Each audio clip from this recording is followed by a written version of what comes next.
everyone, it's Bethany from Bethan Books and welcome back to another episode. Are we up to episode 5 or 6 of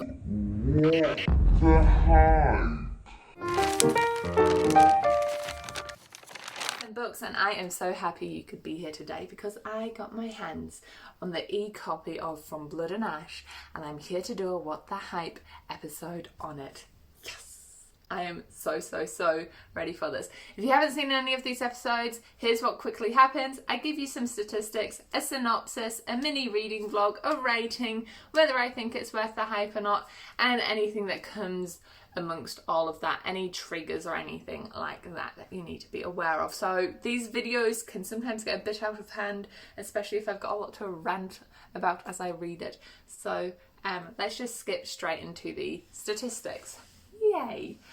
So first of all, it was published on the 30th of March 2020 and ever since then I have seen it freaking everywhere. The ebook, which is what I will be reading, is 634 pages long and it is the first in its series. In fact, the second book came out September last year and the third book in the series is coming out this year. So all 3 books in this trilogy so far, I'm not sure if a 4th book has been announced, have come out really quickly, one after the other, which is good.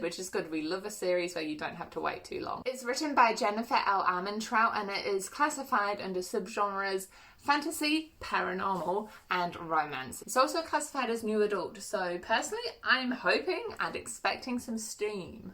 So let's move on to the synopsis real quick. So Poppy is our MC, our main character, and it sounds like she's kind of being locked away. No one's allowed to talk to her. She's meant to be this maiden with no contact from anyone else until the ascension occurs. Not too sure what that is, but it's some sort of ceremony and she's meant to be all virginal-like. Let's call it what it is. But Poppy doesn't really want to be this so-called maiden. She would rather be out there doing things. And when the ascension occurs, she is like bound to this fella. What's the fella's name? Fella. Hawk with an E. And Hawk is like duty bound to protect her during her ascension. So it sounds like a kind of trial actually now that I think about it. And of course, like there's some sort of anger, some emotion, some lovers, haters to lovers. Fingers crossed, some sort of passion going on there. So R16. And then amongst all of this romance and steam, there's a kingdom that needs saving. So a few expectations. I expect it to be not too unique, but I expect it to be something that has a good pace and something I love. Sometimes I just I just like those trashy books. Trashy books people wouldn't call literature, all up on their high horses, if that's you. I'm not sorry, all books are books. For example, when I say that, I'm thinking of things like Crescent City. I can't explain why I liked it. It's just a fantasy romance and I live for it. So I'm hoping I live for this too. I do have somewhat high expectations because of all of the hype around it. But honestly, I think from the reviews I've read, it sounds valid. From here, I'm going to start reading said book. So on with the reading vlog portion. Alrighty, I got to page 80 and I have to say it's a very good paced book. I'm getting through it pretty quickly. Chapter 2, we already had a makeout session.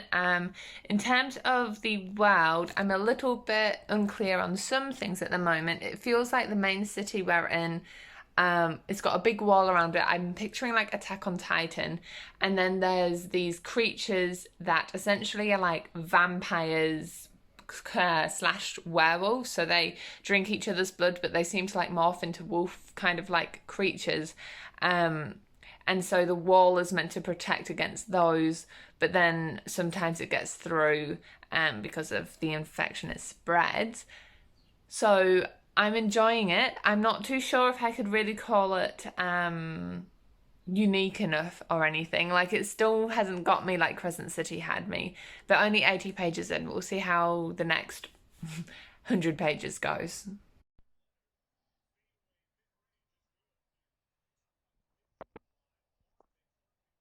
Oh, whatever, it is good enough. Okay guys, so just throwing everything out there. One, that was the most pitiful reading vlog I have ever done, and I'll tell you what happened in a second.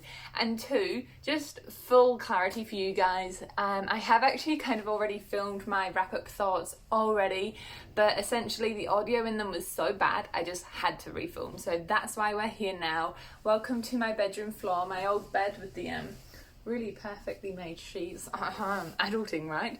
Anyway, the first thing, let's address the reading vlog.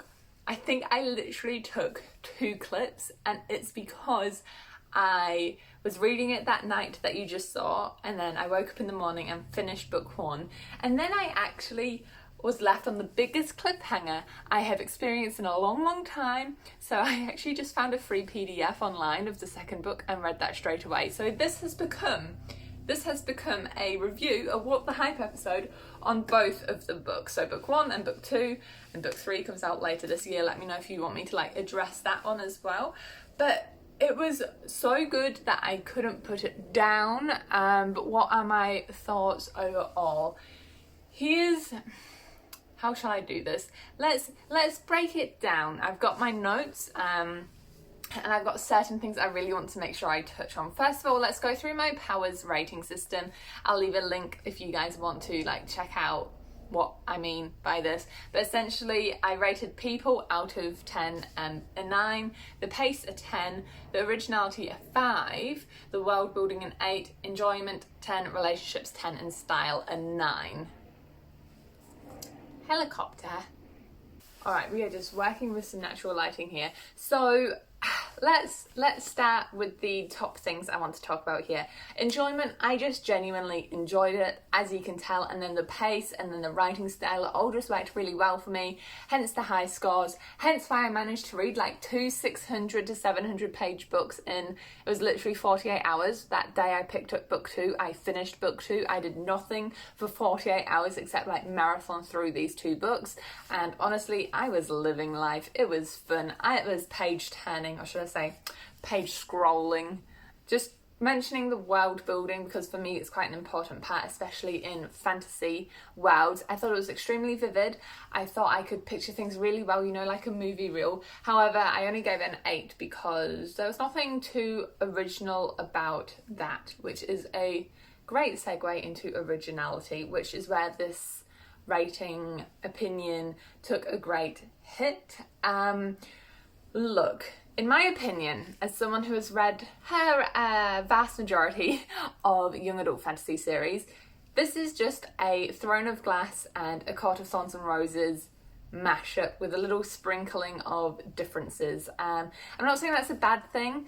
Obviously, I still enjoyed it. Sometimes there are just formats of books and stories that work for you, and for me this is what I wanted. A bit of context. I had been in a bit of a reading slump. I had rejigged all of my TBR, I'll link that video as well for you, and this was next to read, and I was excited for it for once in that past few weeks when I'd been slumpy. So I think I was in the right mindset to enjoy a book like this. It was definitely the right time for me to personally pick it up. So just know, if you're going into it, it is a very classic YA fantasy. I should really correct that. It's definitely adult content. So let's say adult fantasy. But I won't be surprised if it's ever sectioned in the young adult shelving at the library. But yeah, in terms of originality, ways it's similar. I literally wrote a list. So first of all, we've got our powerful young woman who is kind of shrunk at the beginning into this male or society's own thing that, they can own. In Throne of Glass, the main character is an assassin, was in prison. In A Court of Thorns and Roses, our main character is held in the guy's castle. In this one, our main character is held in a castle because she is going to be the ascended hero kind of thing. That's Poppy. Now, Poppy, of course, doesn't want to be held like a captive, and so that's a trope you see a lot, not just in Throne of Glass and Akatar either, just throwing that out there, just that those popular ones is what this made me think back to a lot. Is this a spoiler? I don't think so. It's kind of said in the blurb. Poppy falls for the bad guy, a mild spoiler, guys. So mild spoiler in that the bad guy turns out to just be really misunderstood. And there's this whole different side of things, much like, again, Akotar. Yeah. Let me just go through this even more. There's lots of sex. There's those side best friends that become the main character's best friends, and they have a really cool relationship. Women are good in battle, but like not often always seen, especially the main character female being good in battle. And it goes on and on and on. Just like me going on about this point. So let's move on. Overall, through that Powers rating system, it comes out at 61 divided by 7, putting into a percentage, 4.5 stars. And on Goodreads, I just rounded it to 5 stars because I had to put in there a little bit of the fact that I got through it all in so quickly. So with that being a 5-star rating, normally one would presume that I would say, yes, it's worth the hype. But guys, it's not. I do not think this book series is worth the hype. Is it fun? Yes. Is it enjoyable? Yes. But is it memorable? No. Is it unique? No. Is it original? No.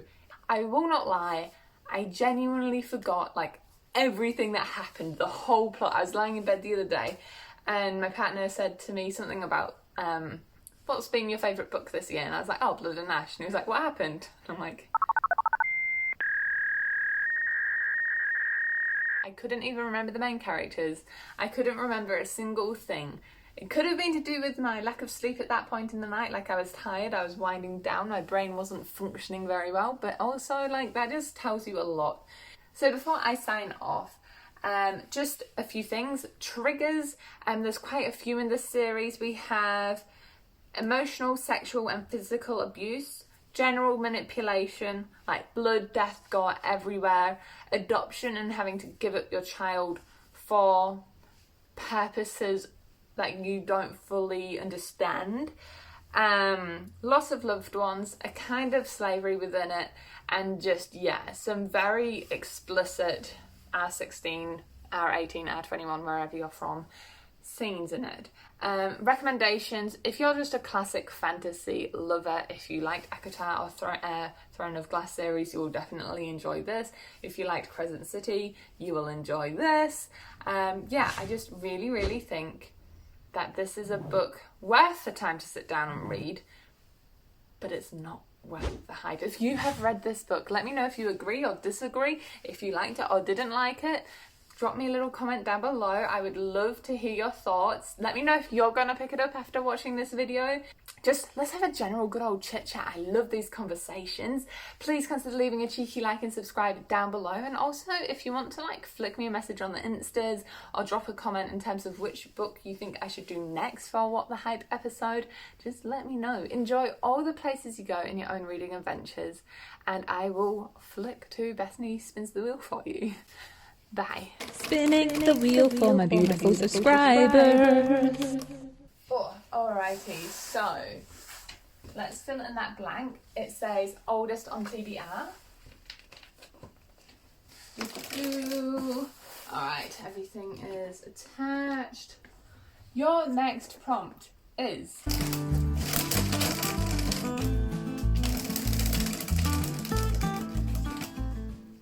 genre. I always mess up saying this word. Genre generator.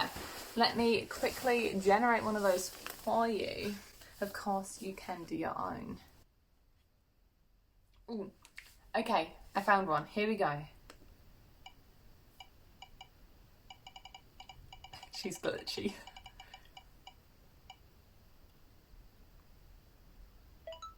Biography or autobiography? For me, I have an Elon Musk one and a Michael Phelps one on my shelf, so I might have picked up either of those. I hope you find a good book to read. Alright guys, bye.